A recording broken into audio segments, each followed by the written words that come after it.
Voilà, d'accord. Donc, il y a le Conseil national du patronat du Mali. Donc, il y a une watina et Djadje Sangare à un bureau au Sigra. Donc, il y a un point de presse. Point de presse, il y a un point de bara munu bina damine c'est pour que ka se ka kenyere ye barakelaw donc ka secteur ka se ka yirwa kosobe donc o ko bali ko bay ko mu abina se ka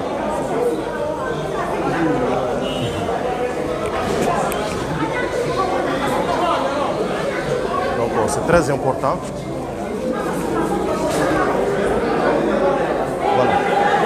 Voilà.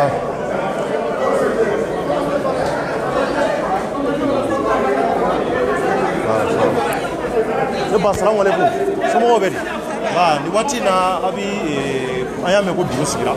Donc on mi fait ki to ni jamfo ani la nyini jumembi awera la ni ko to la sisa. Parce que anya e bébé ka itafo. Donc on mi fait ga fo demande fo. Ay bi to ni jamfo. Ne madame Saint-Paras Tanketay. Donc mbe bureau pour ina sisa. Ne industriel. Awo. D'accord. Donc maintenant anya e patronat et bureau sigira. Maintenant, on a mis l'équipe là. On a dit que c'est Kenya et Barakela. On lui a mis à la fin on a fait au Bakou. Bon, tadi mubao bolo ka fo akola pour qu'elle bi jamana do masaka famille ou masaka. Aywa ambe mi fo jamana dewni. Adamaden la charia de be mogo sigi. Je kulu mana sigi. Abi je ka charia de bila ni ɲɔgɔn cɛ ka papier kɛ. Mɔgɔ si kana ni dan sago bɛɛ ka taa ni sira fɛ. Aywa an wela kana assemblée la an kɔni do tiɲɛ da an bɛ Djadje ka fan fɛ mais kulu de ka convocation y'an wele ne bɛ groupement des commerçants du Mali de la u ye papier fɔlɔ ci an ma kabini mois de juin k'an ka lajɛ n'an ka délégué mun bina an k'u tɔgɔ bila ka na o baara kɛra o tɔgɔ nana u tilala papier kelen kɔnɔ a sɛbɛnnen bɛ tuguni ka bɔ date dɔ la ka na date dɔ la ni tɔgɔw nana u bɛna tɔgɔw vérifier n'a y'a sɔrɔ ɲagami t'a la ou bien ni min bɛ yɛlɛma o baaraw kɛra. Ka tila tuguni kana fɔ olu yɛrɛ ka niveau la u bɛna kana tɔgɔw lajɛ ni min fɔra n'a bɛɛ bɛ sariya bato o baaraw kɛra fo kana se élection don ma élection don fɛnɛ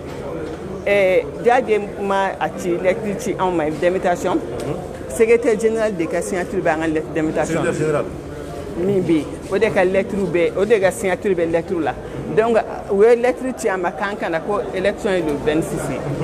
alamisa don le 24 sufɛ an ye message dɔ sɔrɔ secrétaire général kelen ko élection ma bɔ ko liste dɔ bɛ sinikɛnɛ don awɔ donc ko a ma bɔ ko liste dɔ bɛ ko mɔgɔ tɔgɔ fila b'o kan depuis mois de juin baara min kɛra ka sɛgɛsɛgɛli bɛɛ kɛ est ce que o tun kan ka yaala wa n'o nana yaala su ko ni dugusɛjɛ cɛ o ye normal ye wa mais anw se k'a jaabi mais ala y'a kɛ comité statutaire minnu b'u ka sɛbɛn kɔnɔnaw dilan olu fɛnɛ lettre bɔ ko assemblée ma bɔ a ma assemblée bɛ kɛ wa an kana assemblée la an fɛnɛ nana assemblée la an y'a kɛ an nana sɔrɔ datugura an m'a ko gɛlɛya Mali ye Mali de ye yɔrɔ bɛɛ ye Mali ta ye an y'a organiser k'an ka assemblée kɛ da la k'an ka président élu donc a kɛra aw bɛɛ ɲɛna. Donc on va dire qu'au fond ni Djadje Sangare ka emboy aw ma charia sɔsɔ an ma charia foyi sɔsɔ ko in kɛra jɛlenya a kɛra jɛlenya kan an ma charia foyi sɔsɔ wa Djadje taara jɛlenya kan anw yɛrɛ bɛɛ bi an ka bureau rentré la bi o de ye normal ye parce que mandat den ka mɔgɔw ka bureau u ka mandat tun bɛ ban kunun de donc anw ka rentré la bi a tun ka d'an ye yɛrɛ an k'u sɔrɔ yan bi an ka ɲɔgɔn tɛgɛ serré ka passation kɛ hɔrɔnya la an ka continuer an bɛɛ ye maliyɛn de an bɛɛ bɛ jagokɛla Mali jagokɛla bɛɛ ye fa kelen ba kelen donc vraiment anw fɛ la côté ɲɛ hali ni min kɛra fila bi ni nin banna an bɛ taama ka don bɛɛ ka kelen kelen u ka na an ka baara kɛ. Maintenant ni u tun bɛ yan aw tun bɛ mun sɔrɔ ka fɔ. An tun b'a f'u ɲɛna aw ma perdu anw ma gagné Mali de gagné na wa an ka jɛ ka baara kɛ o dɔrɔn de b'anw fɛ. Mun b'i bolo ka ɲɛsin kɛnyɛrɛye baarakɛlaw ma. Kɛnyɛrɛye baarakɛlaw ka da u yɛrɛ la u ka sɔn u yɛrɛ u ka ɲɔgɔn minɛ u ka se u ka syndicat mais i n'a fɔ patronat n'a ɲɔgɔnnaw problème min b'u la u ka n'a ɲɛfɔ an ka sɔrɔ k'a recenser k'a dɔn degun bɛ furakɛ cogo di ka b'u kan an bɛ se cogo di k'u dɛmɛ ka degun furakɛ ka b'u kan tant que Mali kɛnyɛrɛye ma ɲɔgɔn bolo minɛ an bɛ to tan nafolo bɛ Mali kɔnɔ kɛnyɛrɛye dɔrɔn de bɛ se k'a baara kɛ gouvernement tɛ baara jagokɛw anw de ye jagokɛlaw ye donc tant que anw ma fara ɲɔgɔn kan k'an tɛgɛ di ɲɔgɔn ma an hakili bɛ fɛn fɛn min na ko Mali ka k'a tɛ k'a ye dɛ Mali sigilen bɛ jagokɛlaw de ka kabiri anw ma wolo ka ban bɛnbakɛw fo ka se bi ma anw tilela pour ka a tiɲa anw min tilela technologie développée don anw min tilela transport nɔgɔyara mais anw faw tun b'a kɛ faliw ni sow ni fɛnw na olu sera ka réussir pour que anw tɛ réussir donc cohésion de tɛ fo mɔgɔw ka ɲɔgɔn minɛ ka sɔn ɲɔgɔn ta de ma kɔrɔfɔ laban maa maa bi CNPM na mɔgɔ mɔgɔ ye délégué maa 150 a n'a nɔfɛ mɔgɔ u bɛɛ lajɛlen ka na anw ni bɛɛ lajɛlen bɛ baara kɛ kɛlɛ tɛ Mali kɔnɔ an bɛɛ ye fa kelen ba kelen n'an ma ɲɔgɔn minɛ Mali tɛ développé n'an ma ɲɔgɔn minɛ yɔrɔ fosi tɛ ɲa anw ka dayɛlɛlen on veut travailler avec tout le monde président y'a fɔ sa ka discours la yɛrɛ ya ne madame Sempara Assan Keita est chargée du commerce ne ba wa ne bɛ commerce de fɛn na yen nɔ merci madame Sempara merci bonjour d'accord donc a bɔra ka madame Sempara ka kɔrɔfɔ mɛn a ye mun fɔ a tɛ tɛmɛ o kan an ka gɛrɛ ne ba la voilà ale fana ka se ka dakuru damadɔ fɔ a ye ne ba salamalekun somɔgɔw bɛ ne tɔgɔ ko madame Kulibali Aïssata Touré ne ye vice présidente ye chargée de l'entrepreneuriat féminin nin bureau in kɔnɔna na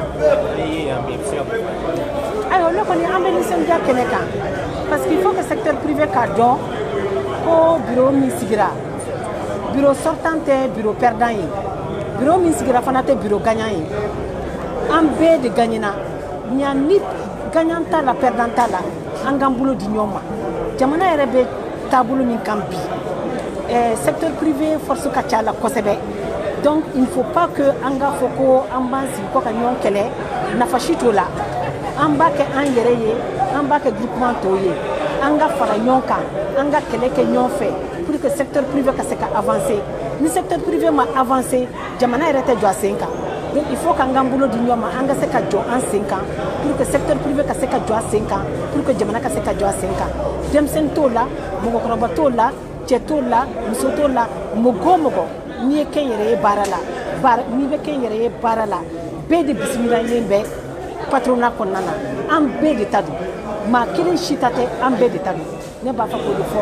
maliyɛn bɛɛ lajɛlen ye mɔgɔ o mɔgɔ bɛ secteur privé la an bɛɛ ka na an bɛɛ k'an bolo di ɲɔgɔn ma an bɛɛ ka baara kɛ ɲɔgɔn fɛ pour que an ka se ka jɔ an sen madame Kulibali Aïssata Touré. madame Kulibali Aïssata Touré donc jɔyɔrɔ jumɛn fa CNPM jɔyɔrɔ e bɛ jɔyɔrɔ jumɛn fa ne ye vice présidente ye chargée de l'entrepreneuriat féminin an b'a dɔn k'a fɔ musow ka tabarikala n'i ye Mali population ta i b'a sɔrɔ muso y'a la tilancɛ ye fo ka dɔɔni fara a kan donc ni organisation ko k'i bɛ sigi ou bien ni a mana kɛ bureau ye a mana kɛ fɛn o fɛn ye hali gouvernement n'i k'e bɛ sigi n'i k'e tɛ musow jate a la a bɛ gɛlɛya i ma parce que an force ka ca ni cɛw ta ye donc ne kɔni bɛ nin kulu la pour que ka se ka musow ka intérêt défendre ka musow ka intérêt défendre ne bɛ bureau la o de kɔnɔna na entrepreneuriat féminin muso ni entreprise ba de b'i bolo ni entreprise fitinin de b'i bolo an bɛ wele da bɛɛ ma an bɛ ci bila bɛɛ ma bɛɛ ka na an ka jɛ ka baara kɛ ɲɔgɔn fɛ parce que c'est pas parce que ne ye vice présidente ye ko n bɛ se ko la o tɛ a bɛ sɔrɔ muso caman bɛ se ko la ka tɛmɛ n kan a bɛ sɔrɔ muso caman bɛ yen fɛn bɛ min bolo ka tɛmɛ ne kan mais il faut bien que mɔgɔ kelen de ka ta min bɛ se ka bɛɛ ka intérêt défend mais pour k'o ka kɛ il faut que an ka tugu ɲɔgɔn kɔ an ka bisiki dabila an ka kɛrɛfɛ kuma dabila a tɛ foyi ɲɛ a tɛ foyi den kelen de ɲɛ ne kelen tɛ se ka foyi kɛ donc ne bɛ Mali muso bɛɛ de wele denmisɛnnin fɔra mɔgɔkɔrɔba kan min bɛ CNPM na min tɛ CNPM na min bɛ association na min tɛ association na an bɛɛ k'an bolo fara ɲɔgɔn kan an ka barikaw da ɲɔgɔn kan pour que an ka se ka Mali musow bɔ nɔgɔ la cogo min. mais bureau kura min sigira i hakilila tɛ mun ye. bureau kura min sigira ne hakilila ta tɛ dɔwɛrɛ ye ne hakilila ta ye bureau kura min sigira o kuma kelen de don a tɛ bureau kɔrɔ rejeté parce que ne yɛrɛ tun bɛ bureau kɔrɔ la donc ne tun b'a la ne tun bɛ bureau kɔrɔ la fɛn ye bureau kura la donc k'a fɔ ko a dayɛlɛlen de dɔ ye a datugulen de dɔ ye o fɛn tɛ maa si ma perdu maa si ma gagné Nanya qui est le secteur privé de gagner et le secteur privé dans son ensemble. Donc il faut qu'en gros de blanc en hakili là. Perdant la gagnant ta. La barrage mais ça va tout le secteur privé en a ikafo. Diwa akilla bi akonale. Nous de fort. O y fait follow me. O y anga be anga il faut qu'anga que il faut que be de Ghana. Parce que ni docteur qui refait droit à mani. En magani. Il faut que be de Ghana. Ni be nana. Ne kelen se ka fo combien sigi ka fo ben ni kemuso yi il faut que les muso de kakuma ne benga problème do mais activité ou kachante activité to problème do donc ambena en fara nyonka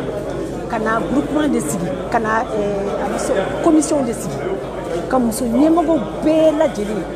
Mali be kononana dans toutes les régions en bousigi quoi problème ou yemu ko ko ni ya mi be mo deme problème do be u donendo mais do be u donente ni be se kam ni ba fa kam mo deme fi ka don nimbala il be se ka deme chugumi donc anga bala folo be na kodi kam so be wele so kuntiki be wele groupement bubulo association bubulo ko ka feta ou fo be minni ko ka la yaw fo comme c'est la ambulu de faranyonka donc ambam battu ni kodi. Merci beaucoup madame. Merci bien. Allah ka tiere cha. Amin ya rabbi. D'accord, donc Mali on a mis quoi une couche. D'ailleurs bora kai. Mo be fora ka ban peu. Donc an me de bisu komara ina sabula mafundila be welila. Donc weleli mun blala ma bora kai Momad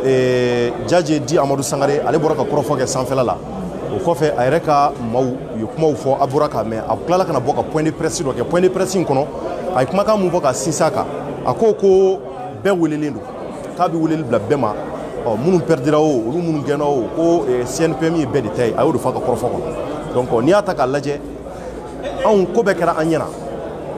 kala feeling folo na kera akera kanto ya ado kuma chama fora ayo fana yi o ko fe tukuni anya me ka fo Mamadou Sensi Kulubali ale mu ye nyama foro ye ale fana ya ira ka fo ko ale bena wuli ni ngasaka kala feeling hukumu ke o kera alamsa temeni donc mo ya ka fo furugu nana do akoni nyɔgɔn sama nana do an ɲɔgɔn cɛ u yɛrɛ dama kilala ka ɲɔgɔn tuguni ka sigi ka kuma nga Jaje ale ya ira ka fo ale gafew bonya gafew y'a fɔ siraw sira ka olu bɔra n'o sira de wa olu de ye sebaya sɔrɔ donc o sebaya kɔnɔna na a bɔra ka ye sɔgɔmada in na de a filɛ ka na parce que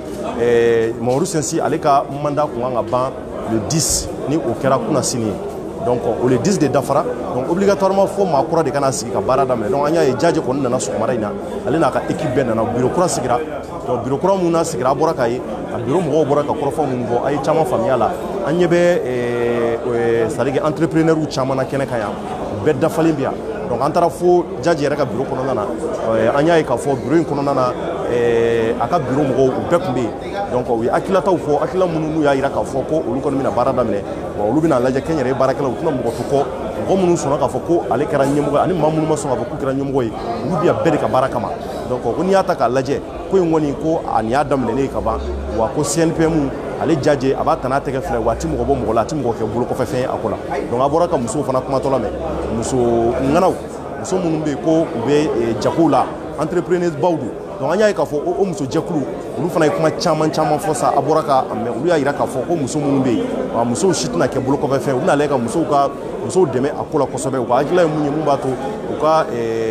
jago bɛ se ka yiriwa cogo min na donc a bɔra ko mɛn donc an b'a fɔ nin ko in kɔnɔna nin waati in na an bɛ dugawu de kɛ ala k'a ko kɛ hɛrɛ yanni an ka taa ɲɛ bɛ an fa dɔ fana na da la an ka gɛrɛ ka se ka kɔrɔfɔ laban dɔ di ale fana ma walasa an ka se ka ko tɔ hali bi ka se k'a faamuya.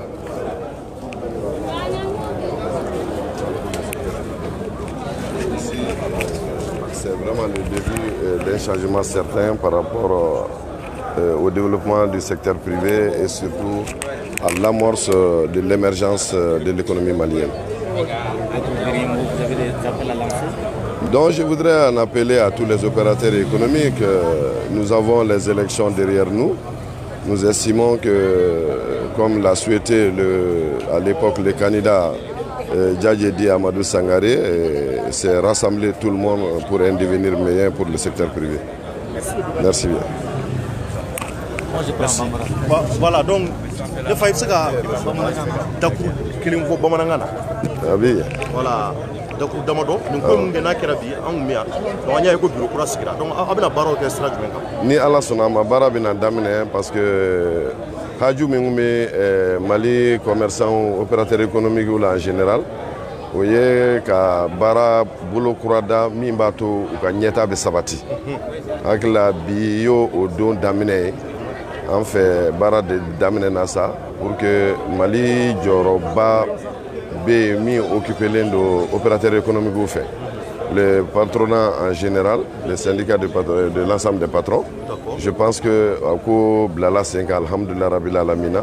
Et à partir de ce moment, je pense que an bɛɛ b'an cɛsiri an b'a ɲini opérateur économique fɛ bɛɛ ka jɛ ka fara ɲɔgɔn kan ko kura min daminɛtɔ ye n'o bɛ se ka kɛ u ka sɔrɔ jidi ye n'o bɛ se ka jamana jɔsenba n'o ye opérateur économique ye n'o ye privé ye vraiment u ka ɲɛta bɛ se ka sabati cogo min walasa ala barika la an ka se ka ko ɲuman caman kɛ et que jamana ka taa ɲɛ. Ok, mais an y'a ye k'a fɔ kɛnyɛrɛye baarakɛla caman bɛ yen caman tun tɛ CNPM don parce que an ka wulikajɔ nana bɔ a kan n'i taara gɛrɛ kɛnyɛrɛye baarakɛla dɔ u b'a fɔ ko CNPM ye patronat ye mun mais aw bɛna mun sabati pour sensibiliser kɛnyɛrɛye baarakɛla caman olu ka se ka nin baarakɛyɔrɔ in yɔrɔ dɔn k'a ye k'a fɔ u bɛɛ jɔyɔrɔ b'a la nafa b'a la pour que ka se ka wulikajɔ lase olu yɛrɛ ma u ka se ka fɛn caman dɔn a ko kɔnɔ a kɛn bɛ ka baara jumɛn sɔrɔ. N'a sɔrɔla a ye campagne waati ye baara kun fɔlɔ kɛra o de ye pour que CNPM yɛrɛ ka dɔn a ka dɔn k'a fɔ patronat yɛrɛ tɛ dɔwɛrɛ ye syndicat min bɛ secteur privé défend syndicat ka baara fana ye min ye o ye gouvernement ka taabolo ani privé ka taabolo ka se k'a fila ta k'a nun don ɲɔgɔn na pour que jamana ka ɲɛta ka sabati jamana ka hɛrɛ ka se ka taa donc ne hakili la o kabini o kuma a fɔra u bɛɛ ye CNPM yɛrɛ ye mun ye u ka kan ka cɛsiri jumɛn kɛ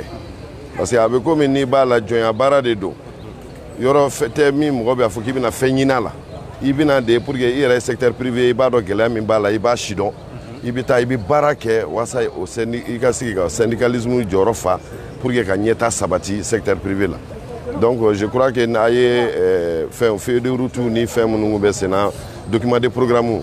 bon ni mɔgɔ min n'i y'a lajɛ i b'a ye k'a fɔ boloda min b'an bolo san 5 in kɔnɔ a bɛɛ bɛ kɛ pour que secteur privé ka ɲɛta ka sabati donc ni ala sɔnna ma sisan min Amadu Jaje Sangare ye baara daminɛ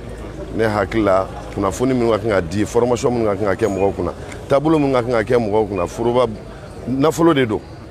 ni min ka kan ka k'a la u bɛɛ bɛna sigi sisan k'a taabolo kɛ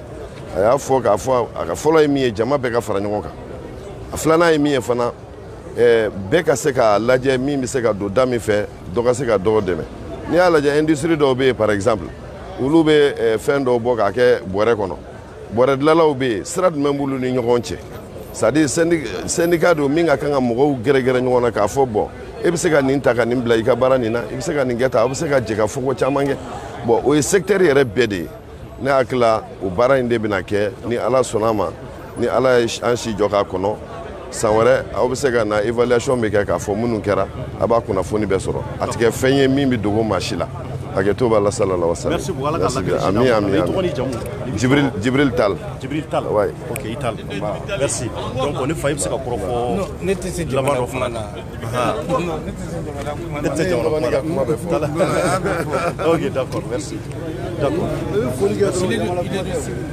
il est de Segu comme moi Serigne Ndiaye Thierno d'accord donc voilà donc Mali on a mis ko kun cɛ yan a bɔra ka ye CNPM yɛrɛ a bɔra ka ye donc conseil national du patronat du Mali inauguré le 3 août 2010 par son excellence monsieur le président de la République Amadou Mali donc a bɔra ka ye donc maintenant ko in kɔni a filɛ a kɔ filɛ nin donc ne fa ça va somɔgɔw bɛ di i bɛ se k'i tɔgɔ ni i jamu fɔ an ye o n'a tigi ma baasi ne tɔgɔ Mohamed Lamine Santara. Mohamed Lamine Santara. Oui. Donc, vous avez dit que fɛn kura in na bureau kura la. Oui. E bɛ jɔyɔrɔ jumɛn fa bureau kura in na. Bon moi je suis opérateur économique an ye dɛmɛbaga ye. A ye dɛmɛbaga ye. Oui. D'accord donc i bɛ se ka mun sɔrɔ k'a fɔ kuma fɛn fɛn bɛ n'a bɛɛ fɔra c'est à dire que an kɔni y'a ye bureau kura sigira wa a yira k'a fɔ maa minnu bɛ kɔrɔ olu fana tun y'a yira k'a fɔ ko olu bɛɛ ɲɛna olu fana ye wala ta donc sɔgɔmada in na aw nana a ye bureau sigi a ye kunnafonidilaw wele mun b'a bolo a y'o lase jamanaden bɛɛ ma o baaraw o kɔrɔ baaraw bɛna daminɛ donc an sigi bɛ ka aw kɔnɔ mais e bɛ se ka mun fɔ secteur privé mɔgɔw ye pour que ka hakili sigi dun Mali. Bon ne bɛ mun f'u ye avec bɛɛ ka yamaruya la an b'a ɲini bɛɛ fɛ bɛɛ ka na an ka don da kelen fɛ ka bɔ da kelen fɛ bɛɛ k'i jija an ka ɲɔgɔn minɛ. Je pense que Mali bɛ yɔrɔ min na bi, Mali sɛgɛnna, an bɛɛ kan k'an bolo di ɲɔgɔn ma sisan pour que an ka jamana bɛ se ka lafiya cogo min na. Vraiment mɔgɔ ma gagné, mɔgɔ ma perdu, bɛɛ de gagnera, Malien bɛɛ de gagnera. Nin kɔrɔ ye mun ye, bɛɛ ka na an ka fara ɲɔgɔn ka se ka secteur privé la bɔ nɔgɔ la, ka se ka fɛnw la bouger dɔɔni dɔɔni parce que bɛɛ yɛrɛ ɲɛ b'a la secteur privé mɔgɔw de sɛgɛnnen don ni bɛɛ ye. An ka butigitigi ni fɛn ninnu dɛmɛbaga foyi t'u la.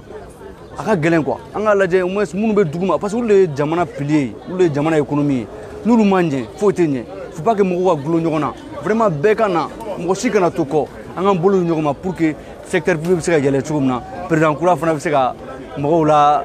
booster cogo min na. A kana ɲinɛ mɔgɔ kɔ. K'a ni bɛɛ ka kan bureau la. An fana ni bɛɛ ka kan cogo min na. Ala k'a tɔ kɛ hɛrɛ ye. Ala kana fɔ ɲɔgɔn kɔ don a la bilen. An b'a ɲini Ala fɛ nin ka k'a bannen pewu. Vraiment bɛɛ k'a bolo di ɲɔgɔn ma. E yɛrɛ ni baraji i ni foli ka kan parce que i jijalen don kojugu i ma sunɔgɔ n b'a dɔn parce que n'i ka vidéo ye 3h du matin vraiment Thierno an bɛ foli d'i ma kosɛbɛ bon courage et puis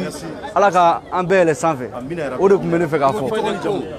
Mohamed Lamine Santara. Mohamed Lamine Santara. D'accord.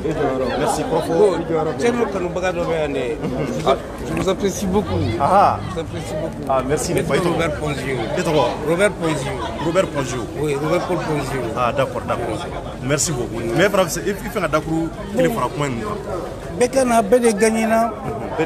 Bede gagnina. Bekana anga barake jamana ko de do.